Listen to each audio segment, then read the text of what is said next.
Hi. If you ever had any problems with your wrists or are managing an RSI or tendonitis situation, this video is going to help you find some ways around doing core conditioning or spinal articulation exercises at home without putting undue pressure on your wrists. So it's about saving your wrists and informing your spine. Hope you enjoy it. You want to find yourself a chair that the top of the railing is about you just a bit higher than your pelvic joint, the end of your femur.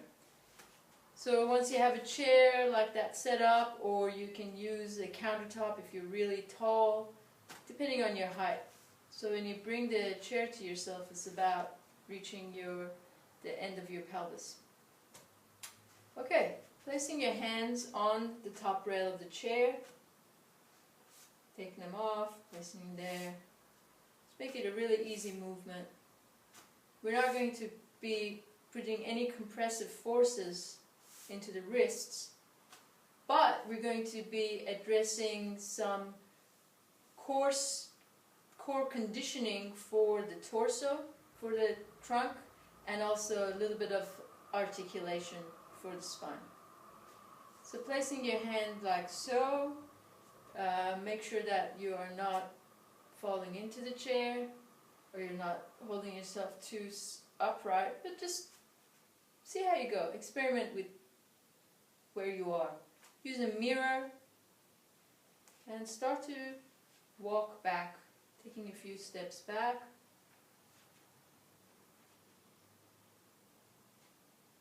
And taking a few steps forward.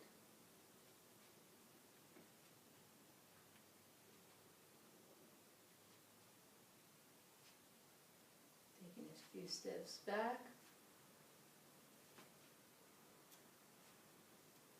Maybe a couple of more steps.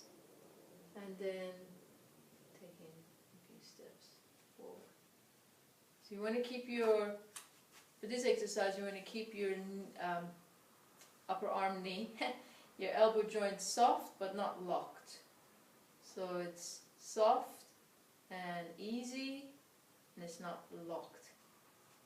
So you're starting from a soft bend there, and as you walk back, you see how you're allowing your shoulder blade to have rotation in relation to the humerus.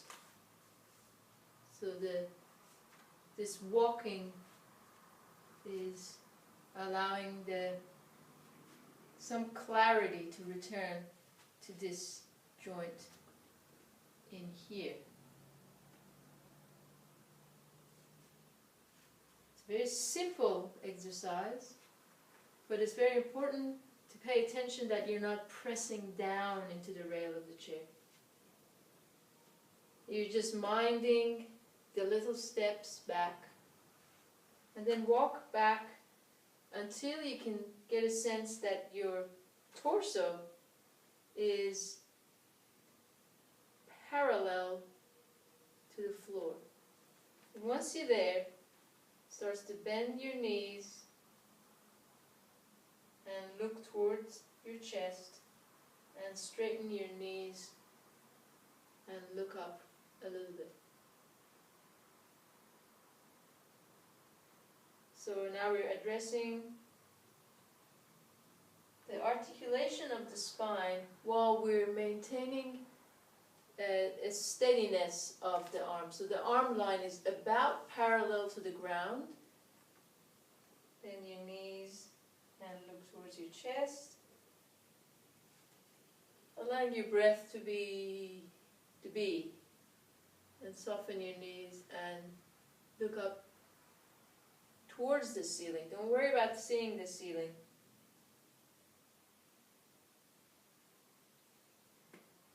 And then walking back in again. So you can do that a couple of times.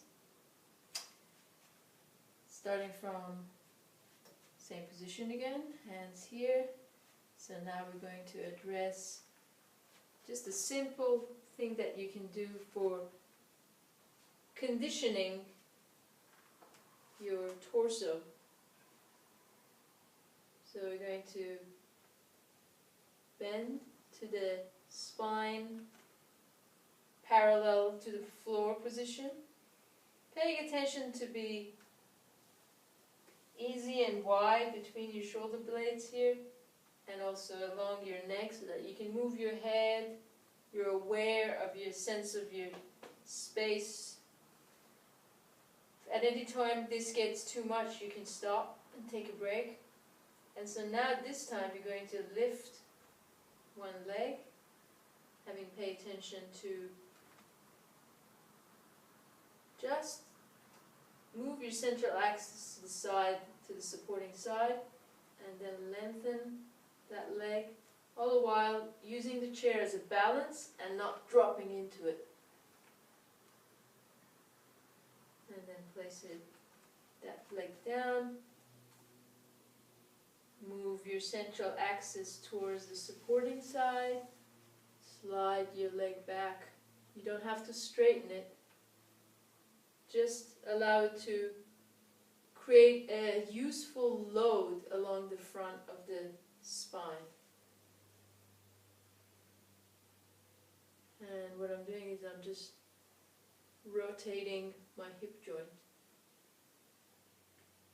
Rotating the very top of the femur inside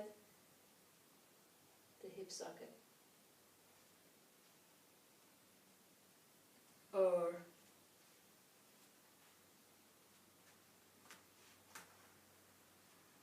you can do it in a different way. You can move away. You can do a modified plank without pressing hands in, without putting pressure in there. You're just creating a solid line and just lifting through the opposite side. You're getting used to the idea of placing contact but not overstressing the injured joint. It's a bit of a reach, an easy reach while being mindful of your wrist. So I'm not pressing in and I'm not falling in. I'm finding a way along the spine. Try the other side. Oh. So you can start like so, moving so that your feet are at an angle, so your outer feet is going to be lifting out like that.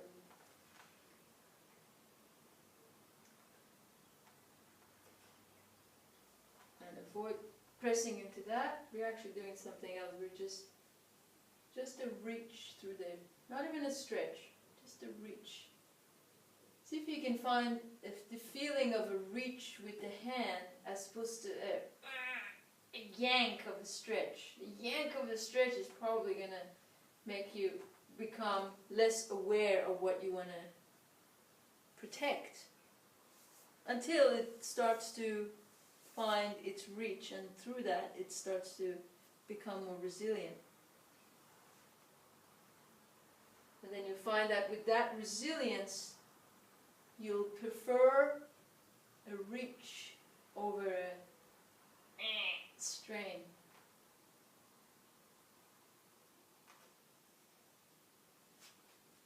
Okay, so just a quick review. I'm going to be soft but grounded. The idea of walking so that you're waking up the joint between the humerus and the side of the shoulder blade. The idea of spinal articulation without putting pressure onto the wrists.